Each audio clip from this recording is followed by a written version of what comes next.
inequalities. How are we going to solve these? Okay, so we're going to take a look at solving exponential equations. What do these look like? Okay, they are saying that 64 to the exponent of x is equal to 16 to the exponent of x plus 1. We're going to write down the original equation. Then we're going to rewrite each power with a base of something that will be the same. So 64 and 16, which base do they share?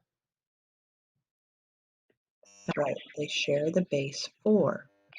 So 4 to the third is 64. 4 squared is 16.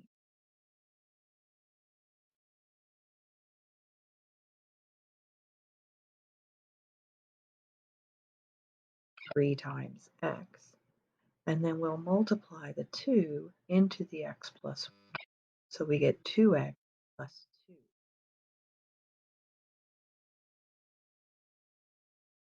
Equality, which means we can now cancel the 4's out because they're the same base.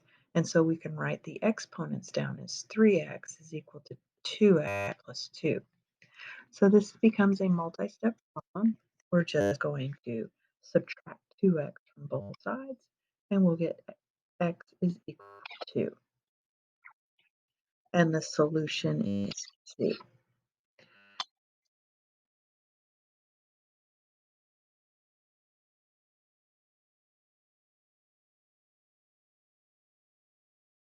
To the squared is equal to 16. 2 plus 1, which means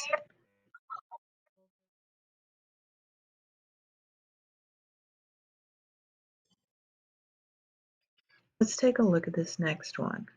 We have 3 to the 7x minus 3, and we have 9 to 2x. Now 3 is the smallest base we can do. Our 9 becomes 3 squared to the 2x. Now what we're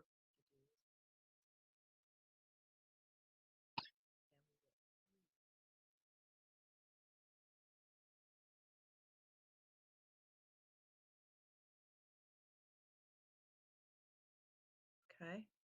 Why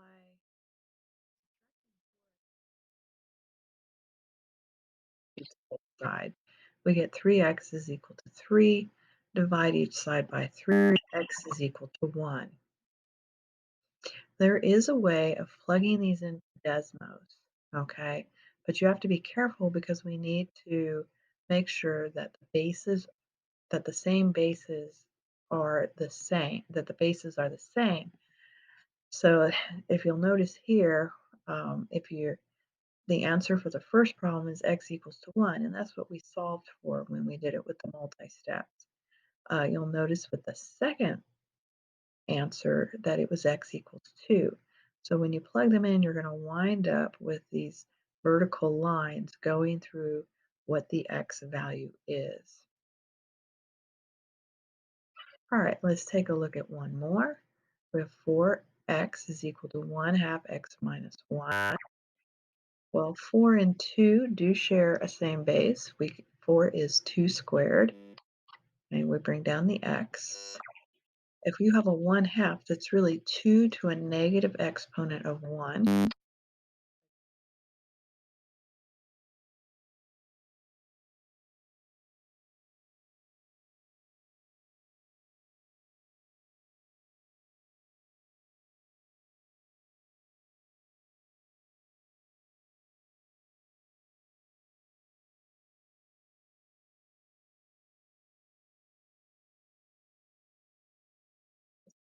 For 3x is equal to 1. Divide by 3, x is equal to 1/3.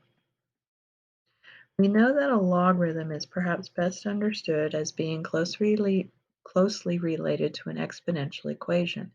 In fact, whenever we get stuck in the problems that follow, we will return to this one simple insight. We might even state a simple rule. So When working with logarithms, if you ever get stuck, try to rewrite that problem in an exponential form. Conversely, when working with exponential expressions, if you get stuck, try rewriting the problem in logarithmic form. And let's see if the simple rule can help us solve the following problems.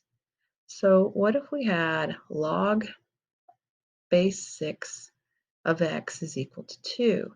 We're going to rewrite this as an exponential form. Notice we get 6 squared is equal to x, which means your x is just 36. And that's it. You're finished. Okay? What about this one? Again, let us rewrite the problem in exponential form. So we get 5y is equal to 1 over 25.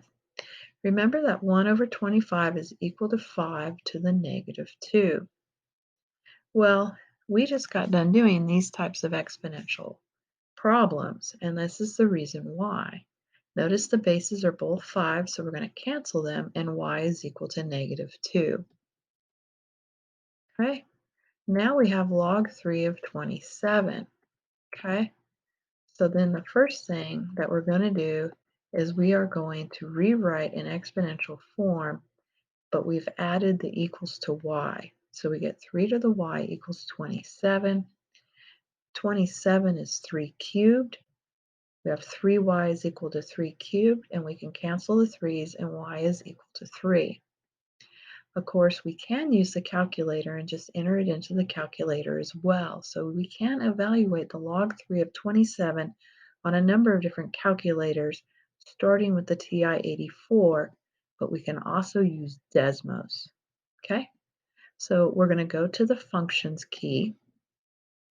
You're going to click on the miscellaneous tab, and then you're going to find log of A, which is right there. Okay, using that, we're just going to type in our problem of log 3 of 27, and you'll see that the answer is 3, as we saw when we worked it out the long way. The next two problems tend to be some of the trickiest to evaluate. Actually, they're merely identities, and the use of our simple rule will show you. Okay, so here we have log 7 of 7 squared. You're going to write the problem with a variable first. Then notice the bases are the same, so we rewrote it as an exponential, and in the exponential form, we have 7 as our bases, so we can cancel them out, so y is just equal to 2. So if you have a log and an answer that are the same, where the log base and the answer has the same base as the log, you can just cancel them. Let's take a look at this exponent here for log 416. Again, we're going to rewrite it with a variable of y and assume that this is just uh, in the exponential form. So then we're going to rewrite it in the log form, okay? So we're taking it out of the exponential form and rewriting it in the log form. So we have log 4y is equal to log 416. So the interesting part is when you have logs that are the same across the equal sign from each other, you can just cancel them out. So just like when you get the bases the same, if your logs are the same, you can cancel them. Okay. Finally, we want to take a look at the property of equality for log functions. All right.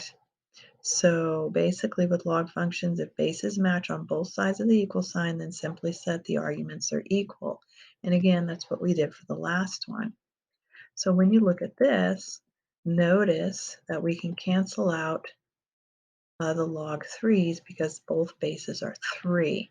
So thus we get 4x plus 10 is equal to x plus 1, and now it's just a multi-step problem. And you've been working on those since we came back. So we would subtract the x from both sides, we would move the 10 over, and then we would divide by 3.